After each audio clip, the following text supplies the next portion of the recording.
Hey friends, welcome to my YouTube channel. So as you know that I was in India for quite some time, almost for 30 days. So as I came back, I observed that my Toyota Camry Hybrid, it was not turning on. I mean, there is no starter motor in Toyota Camry Hybrid because most of the time it will be in the hybrid mode as you crank the engine, so there is no cranking as well, so it directly goes into the hybrid mode, and thereover the engine kicks in as it requires additional power to recharge the battery. So most of us probably might not be knowing that there is an auxiliary battery over here at the trunk, and the main hybrid battery is in the front.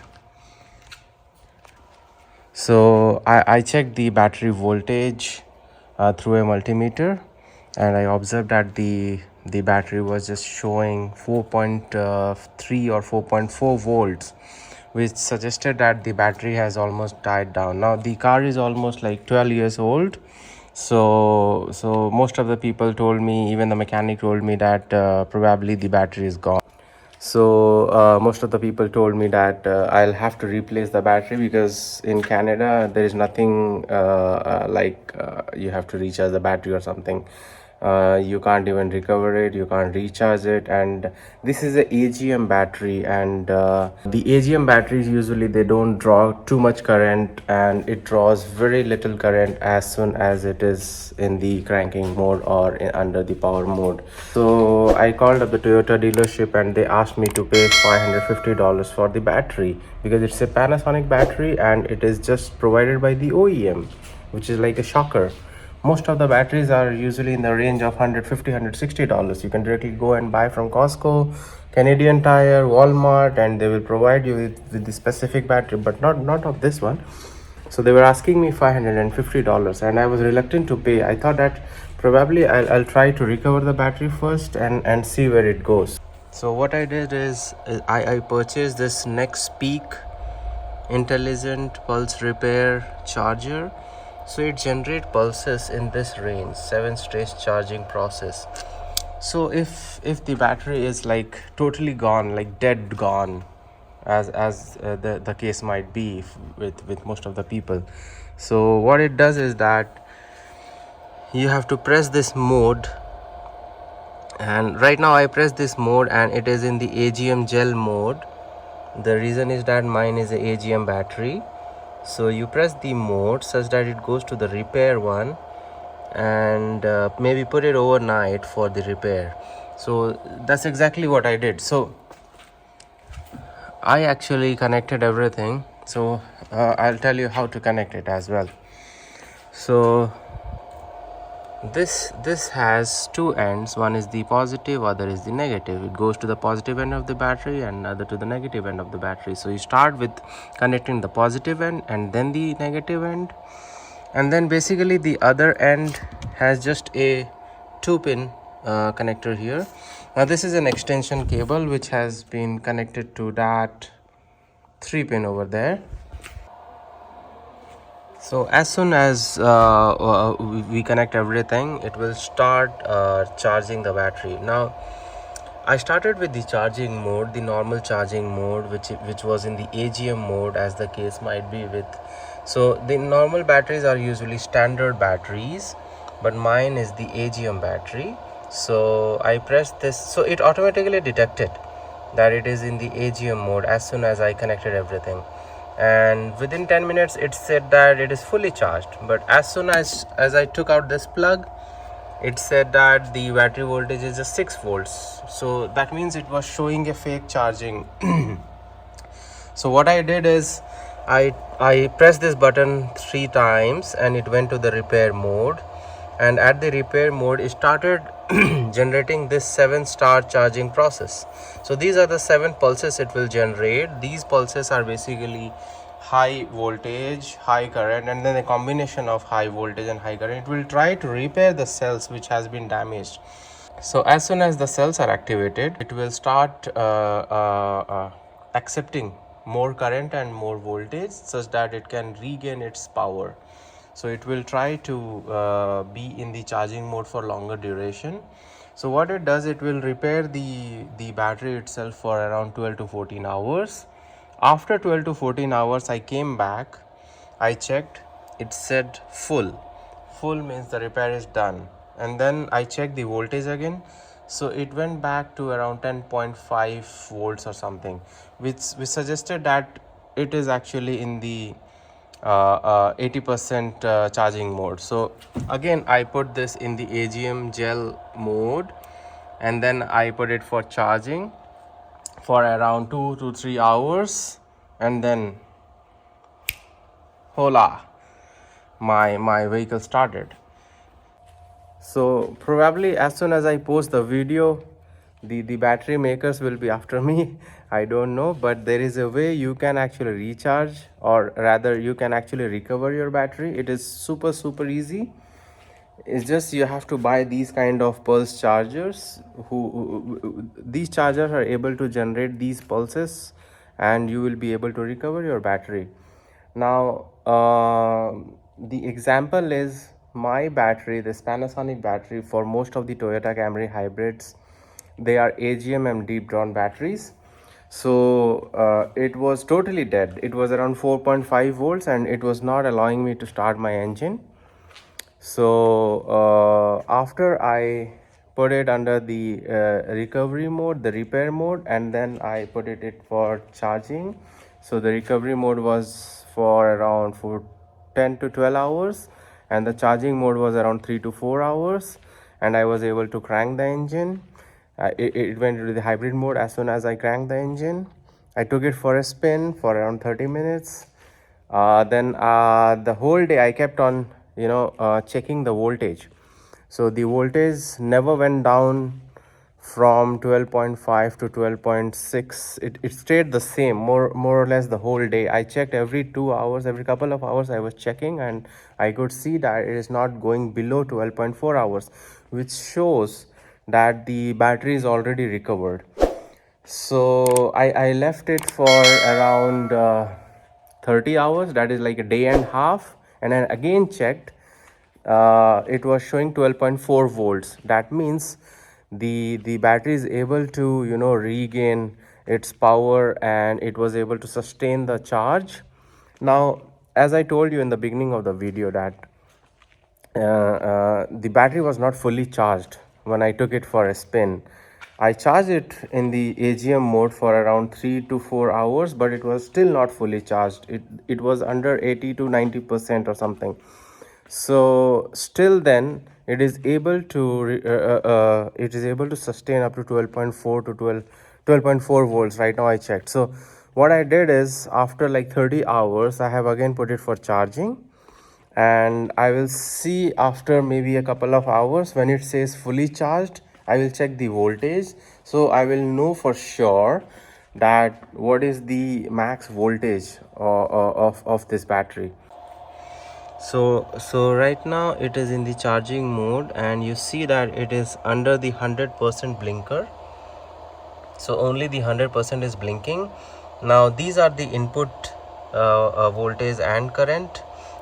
You see the temperature is 26 degrees. It is actually monitoring the temperature of this. Then the current is supplying at around 7 amperes, and the voltage it is supplying around 15 volts. So 15 into 7 is 105, which it is charging the battery. Now as the battery goes in at the final stage, that is nearby the 100% mark, it will slowly reduce the current and it will increase the voltage probably, so that it will try to see that the actual battery is sustaining the charge which it is supplying. So in short, it is a very easy way to recover your batteries. I have not tried it with any other batteries. I have only tried with the AGM Panasonic ones, which is in the hybrid. These batteries are used in most of the other specification of this battery is around 52 ampere hour, and it is 24F. So the positive terminal is this side, negative is this side. It also has a hose where from the poisonous gases or harmful gases escape. It also has a thermal sensor. That white connector is the thermal sensor. So this is the normal specification of this kind of battery. So again, I'll remind you that for the hybrid cars, this is only an auxiliary supply to basically provide the power to most of the electrical appliances inside, like the ECU, the crank, the ignition basically, and the electrical systems, the home theater and everything. So it doesn't, so the car doesn't use this battery for cranking because there is no starter motor here. So many of these, so I will not tell the name of the mechanic shop or whatever, but one of the mechanic shop told me that there might be a problem with the starter motor of this. So I told them that there is no starter motor in hybrid because they never crank. Hybrids don't crank. There is no frictional horsepower it has to, overcome to crank the engine, because as soon as we press the ignition button, the hybrid battery immediately comes into action. So there is no need of cranking this engine, and that is the reason that these batteries, they stay longer. Their life is high, their life is huge. One thing I did a mistake is, because I was absent for like 30 days, I should have disconnected the battery, which would have been easier for me. So that is a mistake I did, and I learned. Now the easier thing is to just disconnect the battery whenever we go out, say for 15 or 20 days, especially in winter season of Canada. So right now is summer and winter, both are like bad for the batteries. If it is, I mean, very high weather, very high temperature or low temperature, ambient temperature. So the higher ambient temperatures and lower ambient temperature actually drains the battery quite fast. So in those kind of seasons, it's better to disconnect it. We can just disconnect the positive, negative can stay as it is. So the battery will be open, and if it is open, there will no current being drawn, and it will stay longer. So that is the thing I learned.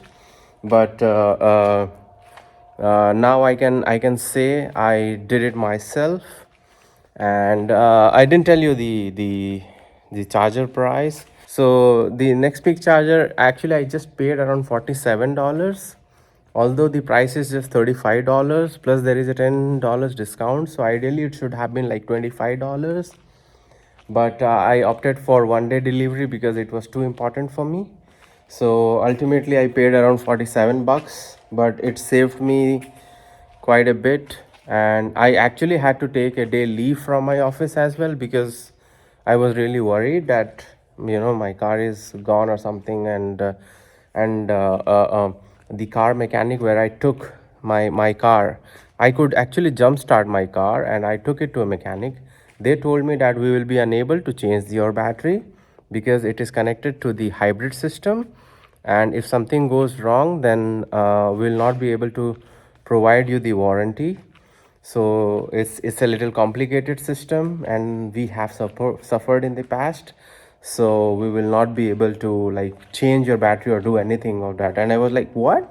I called you, and then I have arrived here, and you told me that you will be changing the battery, and that's why I came here. Good thing I didn't, I mean, they didn't change my battery, otherwise I would have to pay them like 300 bucks, and for nothing. I mean, there was nothing wrong with the battery. So that's what they told me, that it is a complex system and we will not be changing your battery and all of those things, and better take it to Toyota. You can't directly take it to a Toyota service center, because first you have to book an appointment, and it was like 6 p.m.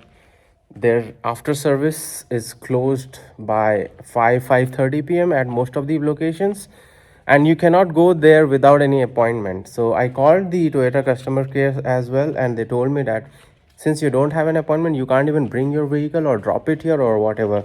So I said, forget it, man, I'll just see what I can do myself. And yes, I'll take out 2-3 myths as well regarding the battery charging and everything. So right now this battery is connected to the car system. As you can see that, you see those red lights, that is the engine immobilizer. So as you can see that this battery is actually right now connected to the car system, and still I am charging it directly through that power connector. There is no harm in doing that. You can directly charge it from here. You don't have to disconnect the battery, take it out and charge it and again put it back in. It is not recommended. So it's better that we directly charge it here. There is no problem at all. Second thing, we can crank second thing is that if your battery is dead, you're not able to like start your car or something, we can jump start it by connecting in this manner. Now these two ends will go to the other guy's, the donor's car battery. So in that case you have to connect this one over here. Remember, the negative one will be connected to this guy, positive one will be connected to this guy, and the other two connectors will be connected to the battery of the donor, and you can jump start your car. The third important thing, while in the repair mode, so the third important thing is while you have like selected the mode, like press it 5 times, it will come to the repair mode. When it is in repair mode, you will see that this light will be blinking. It will be blinking.